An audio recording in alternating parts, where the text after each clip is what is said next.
Your name and state your question. My name is Tawny Newell, and my question may be for all of you, but in particular Mr. Warner. There's nobody in this room that hasn't agreed with everything we've said about the Constitution. However, there's nobody in this room either that hasn't seen a court totally ignore that. So you were speaking earlier on the 10th Amendment and saying we have to go through the courts.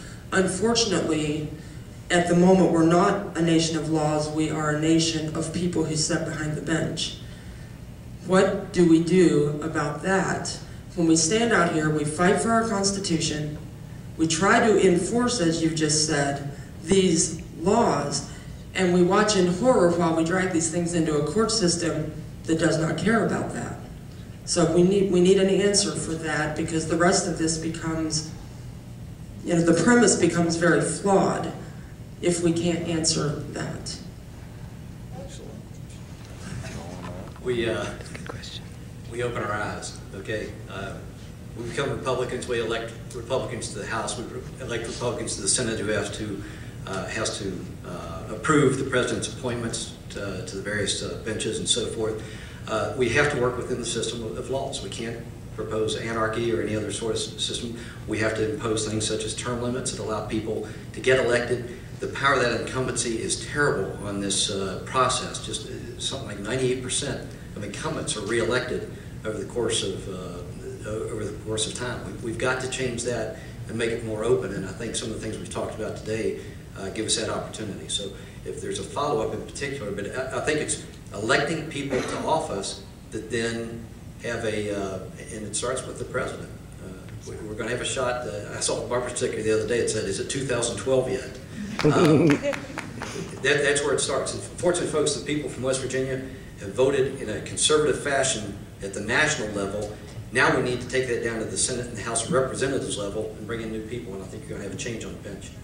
Yeah. I think she wants to follow up. Do you and everybody up there agree that the Constitution is an absolute document and not a moving, changeable, living document? Good question. Thomas Jefferson had a quote that said that you have to have laws and institutions go hand in hand with the progression of the human mind. And all we have to do is look at something like slavery to understand that.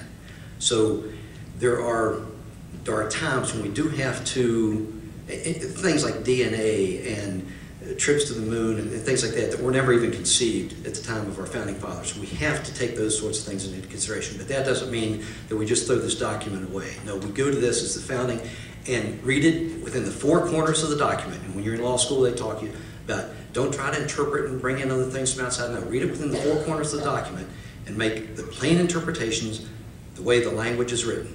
Okay, that's where I would start with all my interpretations in the Congress or within the Constitution, and then work from there. Okay, Cindy Hall, would you like to?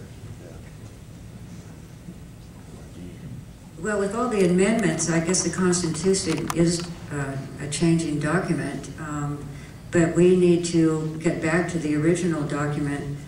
The only way we can do that is change out Congress and have them more conservative, and the next time we elect a president, to have a conservative president that will hopefully be able to select a judge for the Supreme Court. Tricia Levinson. We need to consider the Constitution with the amendments, and I agree with Mac on many of those ways of looking at it. The amendment process is the way to maintain some flexibility within the original. David McKinley. I'm not a lawyer. I'm a civil engineer. But from what I understand, first let me answer your initial question. It's not a living document. I believe it's written in stone and should be held in stone.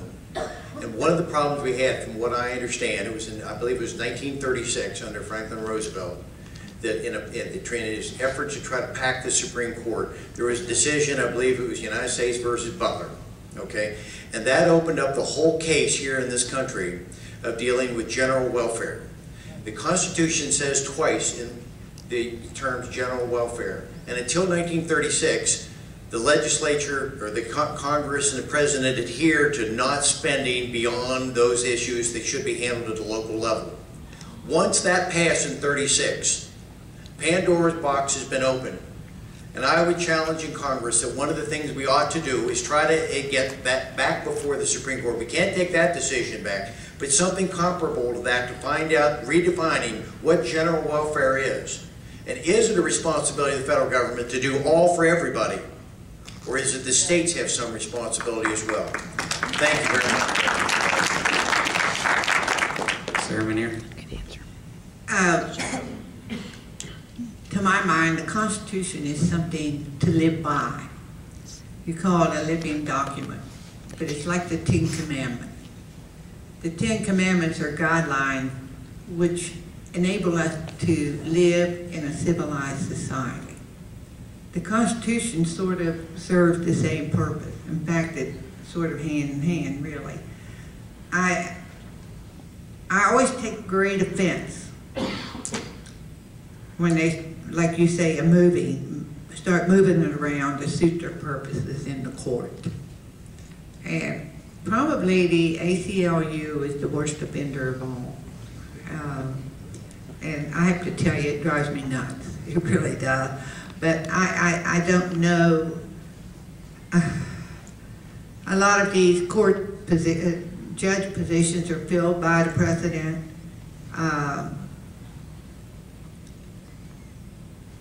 And they're in there forever. It seems like you can't get rid of them once they're appointed. But anyway, I don't think it's an easy solution to fix this, except if you want conservative court system that interprets the Constitution as it's supposed to be and not move it to do what they want it to do. You have to vote for conservative leaders. The liberal leaders abuse the court system, and they abuse it mightily, in my opinion. Tom Stark. The statute that dictates what constitutes murder in virtually any state in the country is a fixed statute. It doesn't get interpreted 6 ways over the last 20 years. The Constitution is the supreme law over all the other laws. How in the world can you ever justify reinterpreting that based on social mores at the particular moment? So in answer to your question, it is an absolute document. There is a provision in it for changes that can be made as society chooses to change it, but it has to go through that process. In addition to that, by electing conservative leaders who can take that interpretation of it to the Senate particularly, because they have the power of affirming court appointments, you can adjust the makeup of the court back to where it belongs, where there is no longer the risk of the 5-4 or 6-3 splits that can create problems. Mr. McKinley made reference to the decision regarding general welfare. There was also one about the same time period brought on by the Great Depression that took the other big pile of snakes out of the box with the Filburn decision, which dictated the Interstate Commerce Clause, the spread that allowed Congress to do a lot more things with that. And that is used now probably 80 or 90% of the time to justify federal regulations. Both of those things took place during very extreme periods in our history, but there is nothing in any of those court decisions that says that Congress has to stretch it to the limits every time they vote on a bill. You know, if the representatives are there, are interpreting the Constitution and following those principles and honoring their oath, then a lot of these decisions would never be made and these laws would not be passed. All right, next question.